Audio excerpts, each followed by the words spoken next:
How does he end up having the same position as Mitch McConnell, which would be against the Medicare expansion, against the coverage of dental, against the coverage of vision, and he's going to stand here and act like he is the purity testing left-winger who needs to cast TYT, Anna Kasparison, Cenk Uygur, Kyle Kalinske, everybody but me out. And he's going to be the one to purity test while he's arguing against a Medicare expansion. It's so demented that the only way I can rationalize in my head why he's suggesting this is that he is just saying in his mind, this is something Biden did. This is something that Jayapal did. This is something that AOC did. This is something that the evil squad did. Therefore, fuck them. That's the only reason he's taking this position. If this was an effort led by Tulsi Gabbard, he would be on his knees thanking the lords in heaven above. Jimmy Dore is known for a few things on this channel. He's known for promoting Assad gas attacks, conspiracy theories, while also not knowing what the SDF was, and he admitted to it on a live stream. Saying, oh, what's this Rojava thing? Months after he talked about the OPCW leaks. Meaning he was going through the OPCW leaks while not even understanding the Syrian civil war. That would be like me talking about conspiracy around like the invasion of I don't know, like Antarctica by Hitler.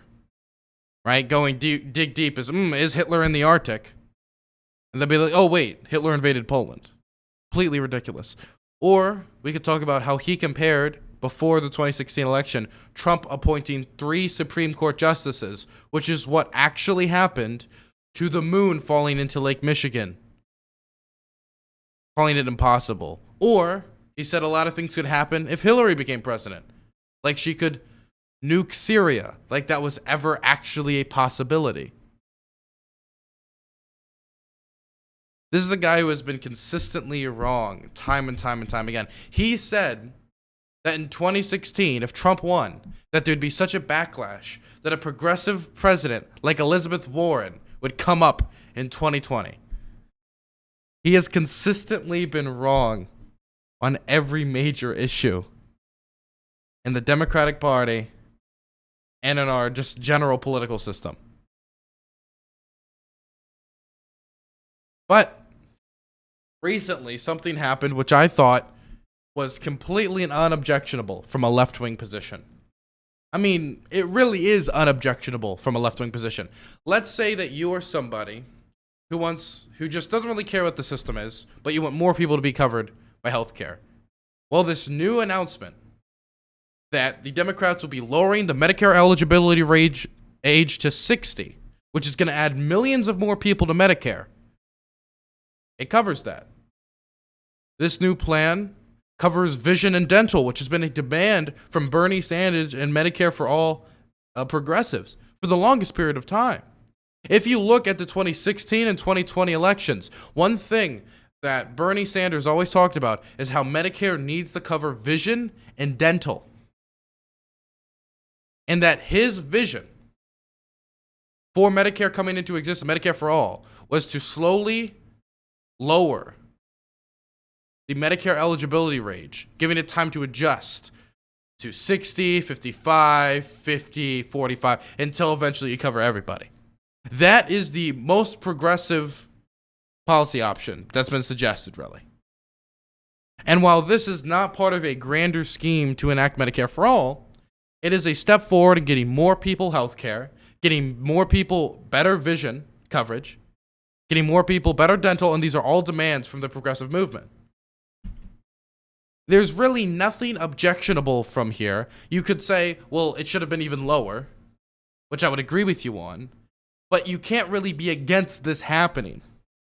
This is like you wanted a $50,000 loan, and they gave you a $25,000 loan. Like, yes, I would want the first jump to be 10 years, not 5 years. But the worst thing you should do is complain about getting the $25,000 loan and say, as Jimmy Dore is going to say, that getting the $25,000 loan is some rubbish, is in fact actually bad. and in fact is a gift to healthcare companies. And he tries to here make the argument from a left-wing position, tying himself into a pretzel, that this is bad and a gift to healthcare companies. Let's listen to him. Now, I'm going to tell you why that is garbage. First of all, it doesn't do anything for people under 60. Yes, you're right, it doesn't do anything for people under 60. No one ever suggested it would do anything for people under 60. That doesn't mean it's garbage. It's still an improvement from where we are. The goal of this lowering is adding more people into Medicare and getting more people healthcare coverage and quality health insurance. That's the purpose of this. The purpose of this was never to cover everybody at the age of 60. Right? Let's say, I mean, this would be like if I said, this guy has a blood infection and a broken leg. And then someone says, okay, let's fix his leg. And then you stand up and you say, well, what about the blood infection? Well, okay, I understand. Like, we still need to deal with the blood infection. We still need to deal with the people under 60. But this is an improvement. This is what we've been demanding for the last 4 to 8 years. When it comes to our health care, that the progressive plan has always been to slowly lower the eligibility range until we cover everybody. This would be the first step in a progressive plan, and if you're not that progressive, this would still be a huge step forward for people who want to cover more people with health insurance and the improvements to Medicare and Medicaid. To Medicare with the vision and dental coverage. The intention of this isn't to cover everybody under 60. Nobody ever said this was going to cover everybody under 60. It is to cover more people. And if you look at the progressive plans pushed by Jimmy Dore, Jackson Hinkle, it's all stuff that was like somewhat similar to this. Like, it wasn't immediately cover everybody by Medicare for all. It was, well, let's try this thing and this provision of the Affordable Care Act to try to cover a lot of people with health insurance due to this far-off provision that might not work in the middle of, like, I think it was Tempe, Nevada. I forget exactly where the town was, right? Or if you look at all the provisions they're asking for, this was the main path there. Like, all the plans that are being suggested wasn't immediately everybody's covered. It was lower the age, eligibility age slowly, either going up from 18 or down from 65. Or other plans similar to that. So opposing this doesn't make sense to me. No one ever said it would cover everybody. It just covers more people, which we should be in favor of. Second of all, that's another giveaway to the health insurance companies. How could that be, Jimmy? Because the sickest people that the health insurers have to insure are the 60 to 65-year-old people. They're the ones who are taking up all their money. Jimmy, that's why we need to cover them, Jimmy. Not because it's going to be helpful to the health insurance companies. I don't make my decisions on what shoves it or doesn't shove it to health insurance companies, or what shoves it to this corporation or shoves it to that corporation, right? I mean, you might get that good feeling of vengeance or that you're sticking it to the man, but that's not what I am interested in healthcare for. What I'm interested in healthcare for is covering the most people and saving the most lives, right? And lowering the eligibility age does that.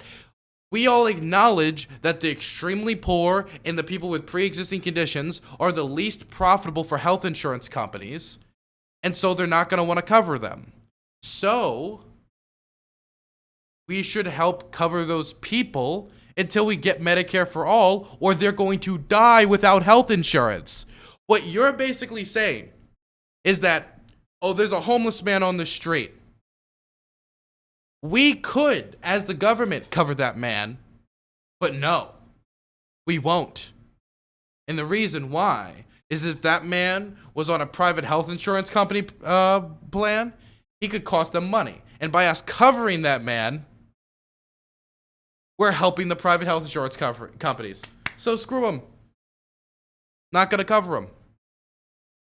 The whole reason why we're trying to expand Medicare, the whole reason why we have Medicaid, The whole reason we did the Affordable Care Act, the whole reason we're pushing for Medicare for all is so we can make sure that those who have traditionally been left out of this country's healthcare market and the healthcare system, the people with pre-existing conditions, the people who are extremely poor, and those down on their luck can be covered. Because the ultra rich, they don't need a hand up. Okay? I don't think Jeff Bezos needs to get on Medicaid. I don't think Jeff Bezos would care much if he didn't get on Medicare. Same with Bill Gates, same with Elon Musk, same with all of the rich Americans. It's for helping the most vulnerable. And so if somebody's unprofitable for a health insurance company and they're trying to kick them off the payrolls or not cover them,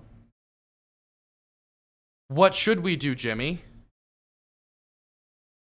What you're arguing against is one of the main arguments for Medicare for all, is that since there is a healthcare motive for these health insurance companies, they're going to attempt to always do what is most profitable, which is kick people off their plans if they become a cost burden to them, find as many loopholes as possible, and not cover those with pre-existing conditions. The ACA tried to address the pre-existing conditions part, but when it comes to those who are elderly, these health insurance companies know that they're a burden on them because when you get up in age, you tend to have more healthcare problems. That's part of the reason why we did this. Not to mention the fact that people pay into these programs through taxes. So what's the problem of lowering the Medicare eligibility age? It covers more Americans with Medicare. It expands to dental. It expands to vision. These have all been huge demands for progressives for the longest period of time. Why are you even attempting to tie yourself into a knot to oppose this? This right here isn't a concern for how do we cover the most Americans with health care. This right here isn't a concern for how do we save the most lives. This right here isn't a concern for what would get us closest to Medicare for all. Because this right here, this lowering of the eligibility age and covering vision and dental finally, this does all of this. This does that.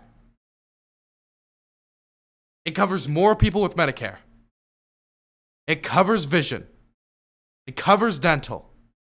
It will save more lives and get us closer to Medicare for all.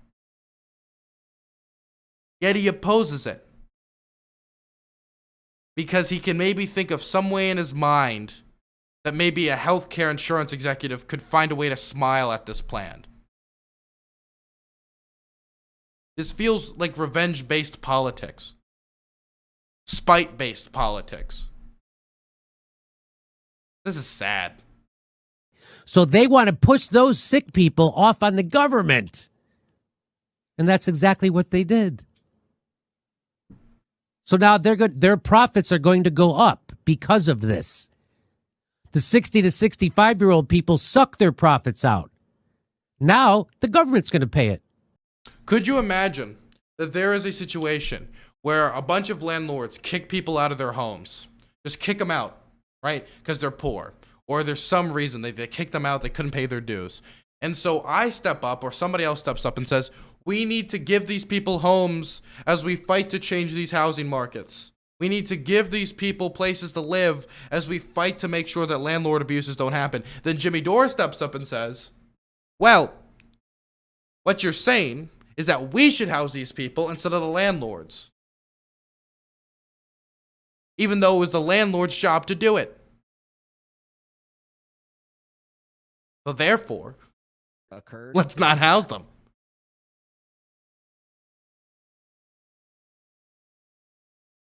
It's so demented that the only way I can rationalize in my head why he's suggesting this is that he is just saying in his mind,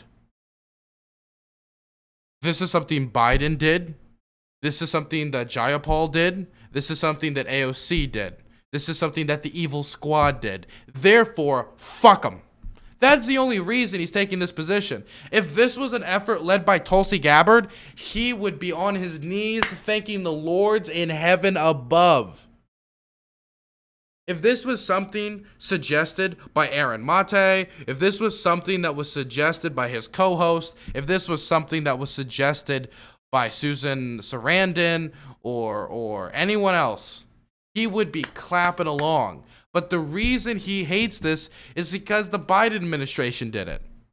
And so instead of being on board with something that has been a demand of progressives like him as the steps towards Medicare for all, being happy that we're getting there, and him talking about, well, this is a good step and we need to keep going. We need to go for 55. Then we need to go to 50. Then we need to go to 45. Instead of doing that, he whines out of spite. It's ridiculous to me. I don't understand what possible basis somebody could try to argue against lowering the Medicare eligibility age. How do you argue against a Medicare expansion from the left? It's impossible.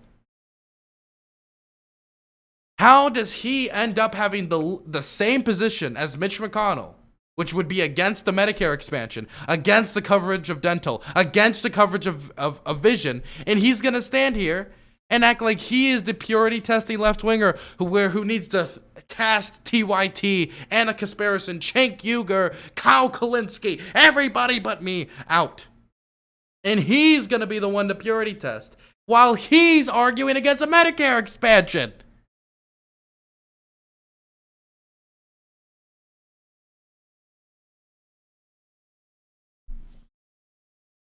This is the same man who said that Donald Trump appointing 3 Supreme Court justices was as likely as the moon falling into Lake Michigan.